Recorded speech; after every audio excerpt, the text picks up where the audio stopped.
When setting up a patient on the V30, it's important to select the right equipment. Be sure to consider the following 3 components: mask selection, the NIV circuit, and humidification.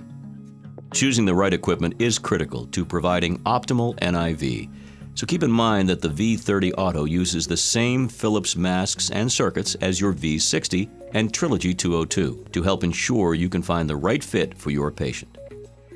First, turn the device on by pressing the power button. Once the unit is on, note the date and time in the center, the last mode of ventilation in the top left corner, and the menu and therapy soft keys at the bottom of the screen.